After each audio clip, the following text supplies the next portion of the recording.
This is Andrea Askowitz of Writing Class Radio. Our submission period is now open. Send us your best personal story, 1,200 to 1,500 words on any topic. Please check our submission guidelines at writingclassradio.com. We pay.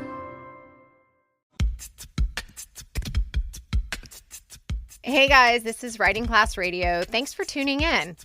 On this podcast, you'll hear true personal stories from the students in our class and a little bit about how to write your own stories. I'm Allison Langer, a student in the class. I'm Andrea Askowitz, the teacher of the class. Together, we produce this podcast, which is equal parts heart and art. By heart, I mean getting to the truth. And by art, I mean the craft of writing. On today's episode, we start by talking about novel writing, because we go both ways. What are you wearing? It is very hot in Berkeley right now, so I'm wearing shorts. What color are they? Blue jeans. How short are they?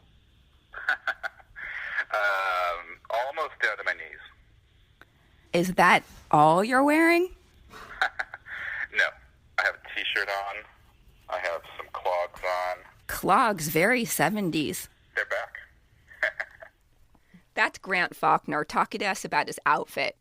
Grant is the executive director of National Novel Writing Month. In his book, Pep Talks for Writers, 52 Insights and Actions to Boost Your Creative Mojo. Whew! Faulkner talks about the importance of what you wear, making time to write, and knowing thyself. You'll hear more in our interview with Grant later in this episode. You'll also hear student stories in response to one of his writing tips. I got inspired by National Novel Writing Month, which people in the know call NaNoWriMo. Every November, thousands of people race to finish a novel in 30 days. I decided to join the race, but I knew I'd need a head start. NaNoWriMo suggests you write 50,000 words. That's a lot. So I began writing in June. I'm 8,927 words in. So I read Grant's book, and what I noticed from his 52 insights is that there are so many similarities in writing fiction and writing nonfiction. Grant lists important tips for writers, such as you are what you wear. That's funny, because when I write, I'm usually in my pajamas. Some days I manage to put on shorts and a t-shirt. Hey, this is Andrea. According to Grant, what Allison and I wear might be a problem, because what he meant by you are what you wear is what you wear changes the way you approach your writing. Oh, Jesus. It sounds like those spectators who show up to a professional tennis match wearing tennis clothes. Yeah. Like I should have worn a softball uniform when I wrote that story called Softball Lesbian, because I think it would have helped me get in the mood. Aren't you going to ask me about the bun in my hair?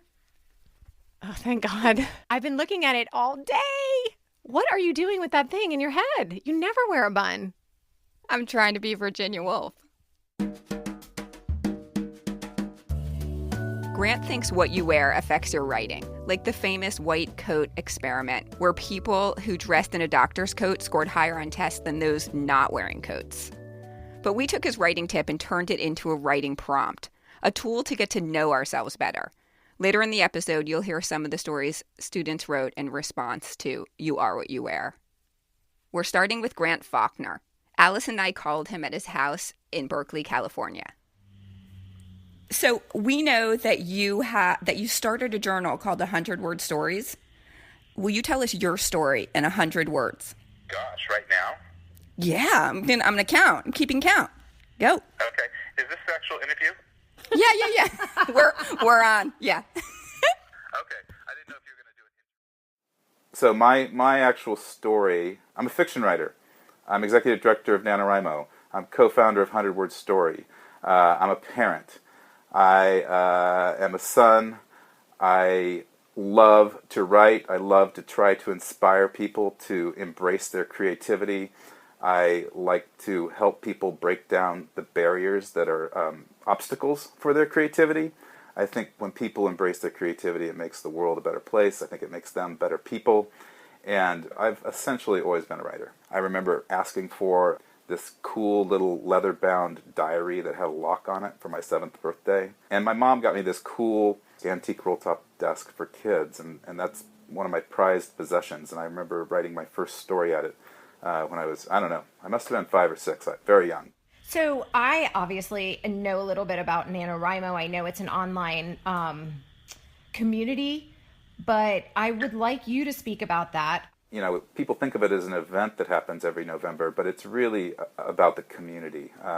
We are structured around just encouraging people to be creative, to banish their inner editor and write that rough draft, and just to experience that creative flourish. You know, every year about 300,000 or 350,000 people sign up for NaNoWriMo, and during the month of November especially, we have like literally 1 million threads or 1 million comments in our forums section about every single writing topic under the sun. And it's just so, you feel like the whole world is doing this crazy task with you, and it's really inspiring and galvanizing. So we believe in breaking down that mythology of the solitary writer.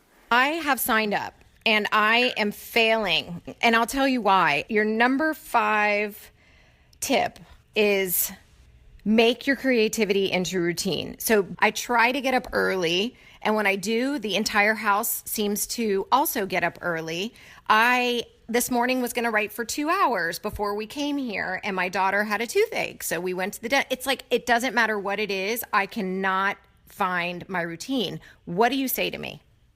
Well, I think you should probably parent less. I knew I liked you. I have the same problem, same challenge, and I often refer to my kids. They're like this invasive species.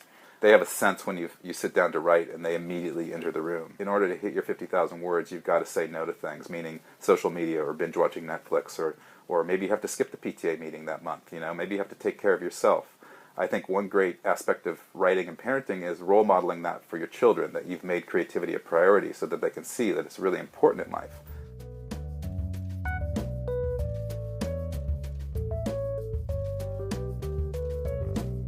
I always say you have to go on a time hunt during November in order to be successful. And I might have to ask for help for a month during November. I might have to ask my kids to walk the dog more often or do the dishes more often. I learned to write in smaller fragments of time, maybe 15 minutes at lunch. When I pulled up at work, I would write for 5 minutes in the car before going in. Toni Morrison wrote her first novel. She was a single mom. And after putting her kids to bed, I think she had 2 or 3 kids, she would write for 15 minutes before going to bed herself, and that's how she wrote her first novel. Grant just came out with a new book, Pep Talks for Writers, 52 Insights and Actions to Boost Your Creative Mojo. One of his insights is persist through rejection. I asked him if he had to persist through rejection to get this book published. I think every writer, on many different levels, it's unfortunately just part of the experience, whether it's rejection from publishers, whether it's rejection from friends and family, or whether it's your own personal rejection. Most writers exist in a state of self-doubt, and that goes for really well-published writers as well. It's just every day is a new day, and you've got to overcome a lot of obstacles in order to get the words down. 2 more tips that I just love and want to talk about. Tip number 35, be deluded, be grand. That one makes me laugh. I think if you tell yourself you're not going to write something great, you won't write something great. So for me, I do want to write a great novel. And, that might be deluded, but who cares? I think delusions have a bad connotation, right? Yeah, I think now tip number 35, be deluded, is my favorite tip of yours. I totally agree with it. I think that any creator, any author has to think they're going to write the most important thing ever. But then they also have to have so much insecurity that once they write that first draft, they have to go back to it and edit it and edit it and edit it and make it great, right? So I feel like we have to be deluded and also so insecure, or else we won't keep editing. I think you're absolutely right, and that I do think you have to approach your work with that editor's eye, and you've got to find that balance that works for you. Talk to me about tip number 46, know thyself. The more authentic you can be, especially to yourself, which is a challenge. I think it's a huge challenge. It's not an easy endeavor, but I think it's something we have to do every day just as people, but also as writers. And I think the more authentic you are, the more brave you'll be on the page. And so, yeah, I think it requires this a constant kind of self-evaluation of how you're acting and how you're thinking, and are you doing this for other people? Are you doing it for status? Are you doing it for money? Or are you serving your story and yourself? I also understood it as creating yourself through the writing. So learning who you are while writing, which is exactly what a memoirist has to do over and over and over again. And that's what you're saying novelists do it too. Talk to us briefly about what you mean by you are what you wear. I feel like if people dress as the author they want to be, they will, write in that direction and write better, I think.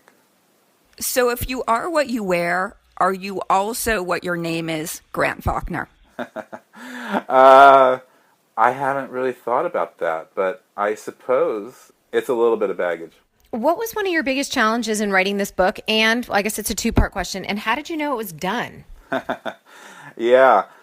Biggest challenges, I think it goes back to the earlier questions about living a hectic life and raising kids and working hard at my day job and then doing 100-word story on the side.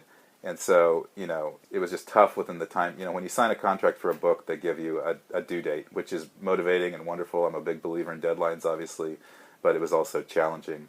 How did I know it was done? Well, one, the deadline.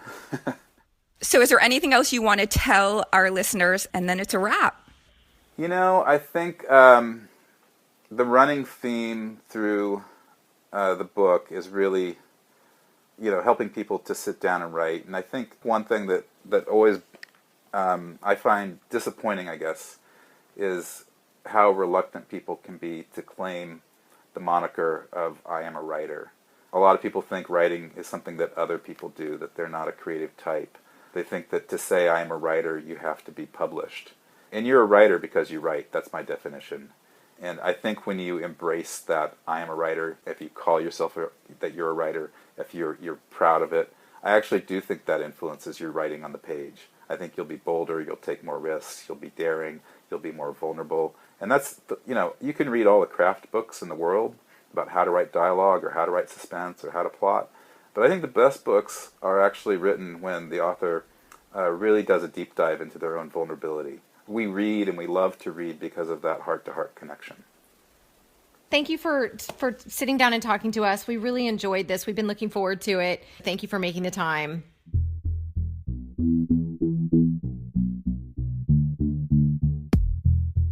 That was so much fun talking to Faulkner. I'm inspired now.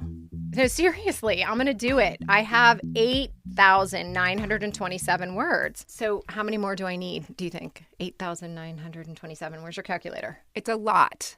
I'm not doing the math. It's a lot, but you can do it. Okay, yeah. Right after I drive carpool, we reduce the next episode, teach my prison guys, write my story for class, go to the gym, take pictures of my clients, drive to my daughter's gymnastics, make dinner, clean the kitchen, take out the trash, and get the kids to bed. You doubt me? Of course I can do that. To find out more about how to get through the first draft of your novel or memoir, visit nanowrimo.org. Thank you, Grant Faulkner, for being on our show. You can find all of Grant's books at booksandbooks.com or on Amazon. Hey, writers.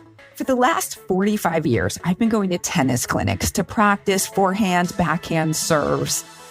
What does this have to do with writing? Well, practice, I've learned in the last 45 years, is what it takes to get good at anything. And that's why Writing Class Radio hosts a tips clinic, a writing tips clinic. We do this every second Saturday so that we can all practice going to scene, writing like we speak, omitting needless words, everything that it takes to become great, or at least better at writing. So join us every second Saturday from 12 noon to 1 Eastern Time on Zoom. To join, go to writingclassradio.com and click the link for the tips clinic. It's $10, and believe me, it's a lot cheaper than a tennis clinic. See you there.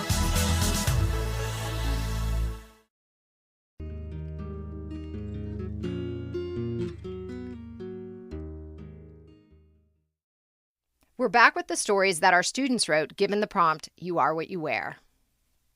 Our first story is by student Aaron Curtis, who you may have heard in episode 32 read his story, Lost Child.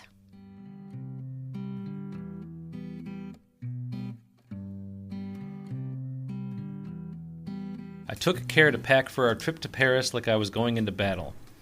I'd been to New York City many times for trade shows, and while I put more effort than I normally do day to day, I never really tried to go next level and be fashionable. In Miami, even though it's superficial as hell, it's my home turf. I felt like bumming to work in shorts and a t-shirt every day because I could was fine. I'd step it up a little for New York, but wearing a smoking jacket over a book-themed t-shirt isn't high fashion. I have a friend who is a fashion designer. One day while we went out to lunch, she eviscerated one of the Coral Gables businessmen for his ill-fitting suit. "Jesus," I said, "I'd hate to hear what you'd say about me." "Oh, I wouldn't," she said. "He's trying. You've opted out." Somewhere between that comment and my trip to Paris, I decided I would make myself unrecognizable. I scoured thrift stores looking for anything in my size. I found pants that were too tight, shirts where the sleeves didn't fit. Of course, sleeves can be rolled up. And the only reason the pants didn't fit is because they were fashionable, skinny pants, the kind I refused to wear. But the last thing I wanted was to be recognized as an American. I went to the salon for a haircut for the second time in 20 years, and the first time since my wedding. It was 40 degrees in Paris. I layered up, packing 4 different blazers so I'd have something for every mood. The first time I came out of the bedroom, ready to hit the metro, Becky looked me up and down and said, "Damn, I should take you to Paris more often." To my shock, people didn't point and laugh. They didn't know I was pretending to be fancy. They accepted me as a sharp-dressed man. I didn't feel like an imposter in my new old clothes. I didn't feel uncomfortable showing the lines of my body. I felt good. Since I've gotten back, getting my hair cut by a professional and wearing clothes that don't make me look like I'm going to play beach volleyball has been a joy. Something I've hated has become something I love to do. It feels like self-care. It feels like a piece of how well my life has been going lately.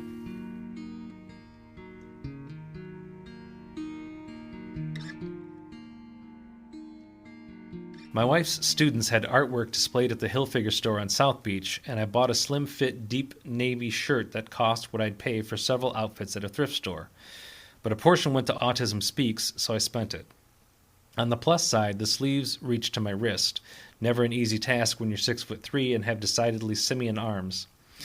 On the minus side, I couldn't imagine an occasion when I'd wear it. Then my fashion designer friend visited Miami again. Hey, little batty boy, don't be discreet. There should be love out. It ended so abruptly. And that's what happens with a prompt. So this narrator positions himself as someone who doesn't care, and then he gives us all this evidence that he does care. He tried really hard to get the perfect I don't care outfit. He cares. The narrator drew me in immediately because he's so honest. So I want to see this narrator admit he didn't try because he knew he couldn't compete. But then when he starts getting compliments, we do see a change in him. I think that in stories also and in life, I think I do that. I sort of opt out because I think, oh my God, there's no way I can go to a bar and try to like get lucky next to the 32-year-old perfect boobs, perfect body chick. So I just don't go. You quit before you try. You pretend you don't care. Right. That's what this narrator is doing. But I want him to tell us that. I want him to be self-conscious enough to know that that's what he's doing. And I think he's getting there. Yeah. I mean, with these prompts, we often cannot get to the point where we realize we're sort of stuck in the middle still. And we haven't progressed all the way to the point where we're like, oh my God, this is why I'm feeling this way. Or this is why I'm writing this now. So what you just heard is an unfinished story that was started in class. Next is Virginia Laura, our co-producer, who's also a student in the class. You are what you wear. I recently cleaned out my closet, got rid of items I never wore, and rediscovered other ones I hadn't seen in months. If someone saw my closet today, what truths might they understand about me? I apparently love flowers. I've never thought of myself as a girly person. If you ask me, do you like flowers? I'd probably answer with some indifference, well, I don't hate them.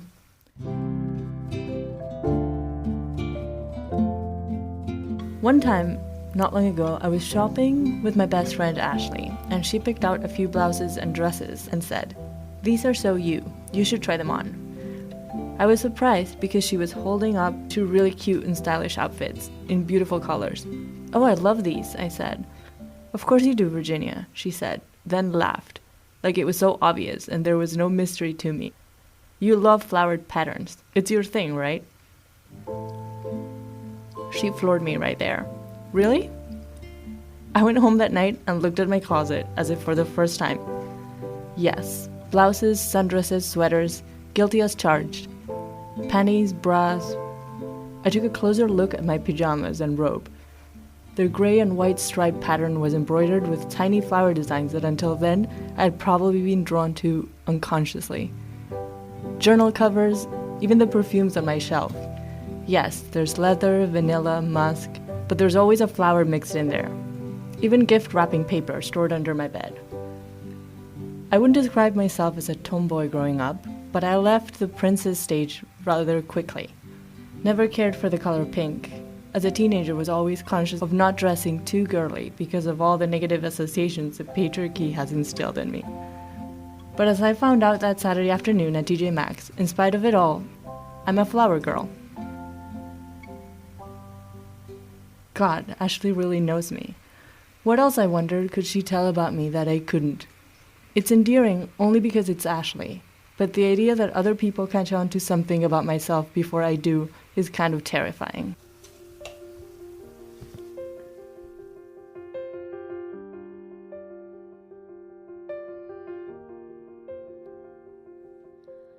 Empty room, possessions in boxes. This is a perfect example of know thyself. Grant Faulkner's tip number 46. Sometimes it takes our friends to help us get there. Finish what I started. And as for you, you're moving on. This next story is by student Liz Marquardt. My husband Bill walked into our bathroom last Saturday afternoon and said, "What is wrong with you?"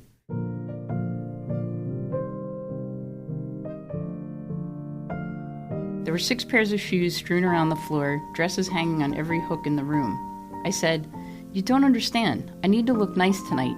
My dance class friends always look fantastic, and I don't want to be the frumpy one. You know I suck at being a girl."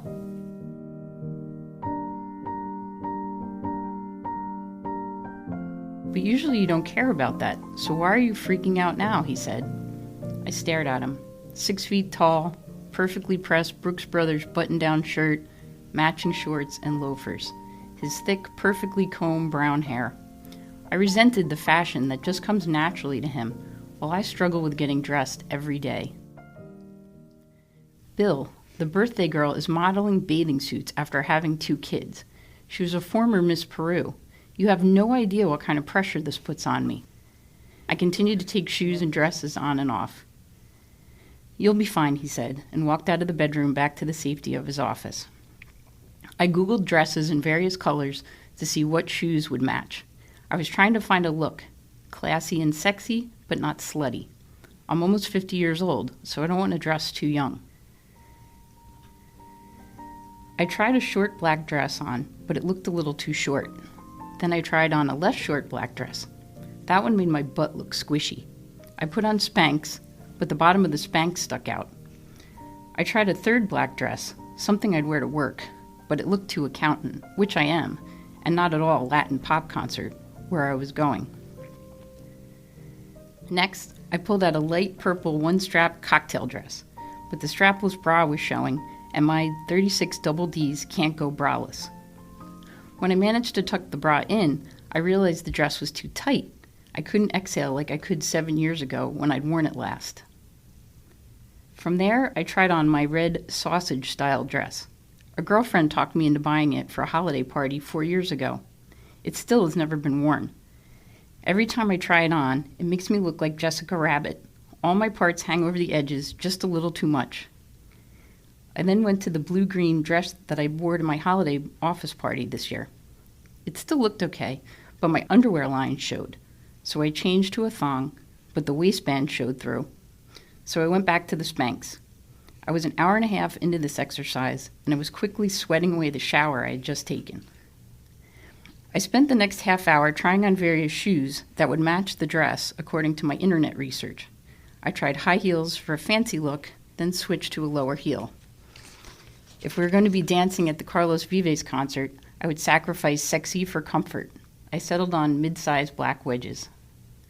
With outfit done, I dried my hair and put on makeup and jewelry. Once we got to the restaurant, the hostess took a picture of us. My friends had the perfect outfits and all looked stunning. I am an average-sized woman with an athletic figure. My friends are really tiny. 2 of them are size zeros, and the other is a size 2 and tall. When I saw the picture, I gasped. Oh my God, I'm Shrek next to these lovelies. What was I thinking wearing this bright blue dress next to their sleek black designer dresses? I look humongous. I know this is going to end up on social media, and it's not going to be good. Why didn't I ask one of my friends to dress me? Why did I think I could dress myself this time when I always have an outfit fail? I know I don't possess the genes for fashion, shopping, or matching my shoes with my purse. I should have called one of my friends who knows everything about women's fashion. They even know how to guide me in bra and underwear selection. I had the resources. I always think I don't care, but then when it happens, I do care. Why did God give me the genes to be good in math and know every player the New York Giants drafted this year, yet forget to give me a fashion gene? Could I learn to be better at it? Would I want to learn? This is something I really don't understand about myself. She's the only woman I could ever want. She's got Jack Daniel's class and prescription glasses series, paperback fiction in her bed each night. I totally related to this story because I always feel like everyone except me got the memo on what to wear. Oh my God, we learned so much about Liz Marquardt.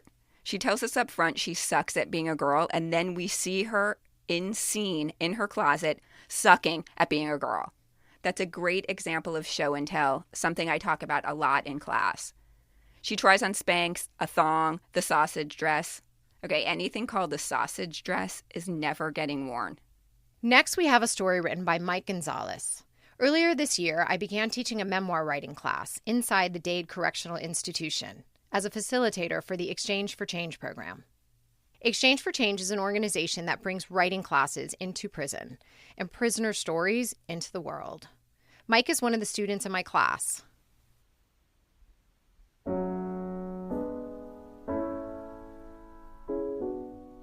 As a homeless 12-year-old, my clothes never betrayed that fact.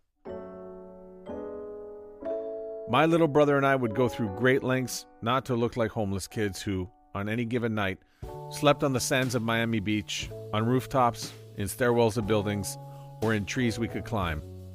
Occasionally, we'd break into empty hotel rooms and sleep in them. A soft bed, however, wasn't the main reason for risking arrest for breaking and entering. Our main objective was to shower and hand wash the clothes we carried around with us in backpacks. Clothes we'd steal from anywhere. From high-end stores in South Beach and Aventura Mall. From mom-and-pop stores in Little Havana. We even stole clothes from those small, self-serve laundromats available to guests at mid-priced hotels. And if you decided to leave your Nike Air Force Ones unattended as you swam deeper into the ocean or fell asleep sunbathing, those Air Force Ones became mine. Clean and fresh-looking clothes couldn't fill our perpetually growling bellies. They couldn't provide a steady, warm place to sleep. But because our clothes didn't advertise our homelessness, we weren't immediately turned away when we would walk in, unaccompanied, to various hotel lobbies, running from the relentless summer heat. It seemed to us that our clothes helped the employees assume we were guests. Our clothes never betrayed our hopelessness, so we weren't shooed away, like flies hovering over a juicy steak, by the parents of rich kids on vacation whom we'd befriended on the beach. Our clothes told these folks that my little brother and me were worthy of being invited to lunch at Wolfie's or dinner at Kenny Rogers. Because our clothes didn't carry the stench of our wildness, the public bus drivers almost always believed our story of why we didn't have our fare and let us on the bus. Or maybe we were just fooling ourselves. Maybe these people really just felt sympathy for 2 kids who were always alone, but played along in order to avoid embarrassing us. Our clothes help protect my little brother and me from prejudice that homeless people experience the world over. Today, the prison blues I am forced to wear are far from a shield against prejudice, but instead come with 100 years' worth of negative stereotypes woven into the fabric in which I fight against daily. To the majority of society, my clothes say that I am dangerous, that I'm uneducated, even subhuman. I want you to know that these clothes are lying. As a homeless kid, my clothes said what I needed them to say for my survival. Now, getting people to not believe what these prison clothes say is equally important to my survival as a man. I am in prison, but prison is not me. I am not the sum total of my worst mistake. These 3 natural death sentences don't fit me, and no amount of tailoring can ever make this feel comfortable. I will continue pulling at the hem, continue unraveling the fabric with my pen. For I have outgrown these blue grave clothes, and I'm ready to walk out of this tomb.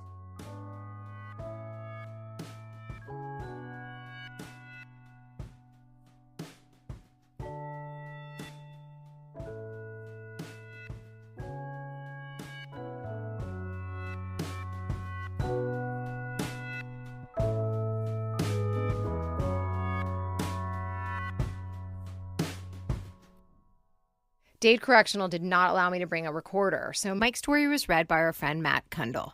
He is a radio consultant, voice actor, and also a huge fan of Writing Class Radio. This narrator grabbed me with the very first sentence. I have a 12-year-old son now, and the thought of him homeless broke my heart. Each sentence was so descriptive and telling. We get exactly who this kid was and why he did what he did. We also get exactly who Mike is today and why his clothes have never truly represented him. I love that prompt, you are what you wear. It totally worked to get to Grant's tip number, who knows what number, know thyself. Yeah, I love that too. What grabbed me so much about each of these prompt responses is how the physical description of our clothes reveals so much about our emotional and internal lives. What do your clothes say about you? Ooh! Okay, listeners, let's hear it. Start writing. What do your clothes say about you? Thank you for listening. We've started a 20+2 campaign to help keep this podcast going. If you love us, give $20 and get 2 people to subscribe. Our goal is 2,000 new listeners and $20,000 by the end of the year. We can do it with your help. Please help us reach our goal. If you have a business or a startup, let me help you tell that story. I'll come to your office and teach all your employees how to better articulate why they do what they do. Because stories sell. And also, these classes are so much fun. And Allison is also up for hire. She can help your kids write their college essays. We want your story on our show. If you are inspired, enter our contest. Send us your best 1,200 words. The prompt, Secret Pleasure. Deadline is February 14th, 2018. First and second place winners will get a copy of Pep Talks for Writers. Writing Class Radio is produced by Virginia Laura, Allison Langer, and me, Andrea Askowitz. Theme music by Ari Herstand. Additional music by Emia, Blue Jay, Jason Sager, and Poddington Bear. You can find all our music on our website. Writing Class Radio is sponsored by and recorded at the University of Miami School of Communication. This episode is sponsored by Gold Valley Consulting. Hire Christina Baldor to do all the administrative stuff that bogs you down. And thanks again to Matt Kundle from Matt Kundle Voiceovers for reading Mike's story. If you need a voice, male or female, for your radio project or podcast, he's online at mattkundlevoice.com. Matt doesn't actually do the women's voices, but he has a woman on staff. There's more Writing Class on our website, Twitter, and Facebook. Study the stories we study and listen to our craft talks. There's no better way to understand ourselves and each other than by writing and sharing our stories. Everyone has a story. What's yours?